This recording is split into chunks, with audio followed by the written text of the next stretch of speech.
Legenda Gunung Putri Tidur. Bicara kota Tapak Tuan tidak lepas dari legenda Putri Naga dan seorang petapa sakti bernama Syekh Tuan Tapa. Kisah ini sudah menjadi cerita legenda masyarakat pesisir Aceh Selatan secara turun-temurun. Lokasi wisata Tapak Tuan Tapa memiliki kearifan lokal yang sudah lama dijaga dan dilestarikan oleh masyarakat Tapak Tuan. Konon menurut cerita, hiduplah seorang petapa sakti.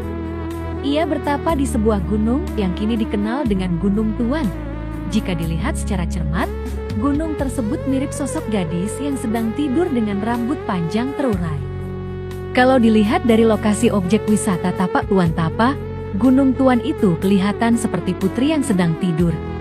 Tapak Tuan merupakan salah satu alasan untuk berwisata ke Kota Naga di Kabupaten Aceh Selatan.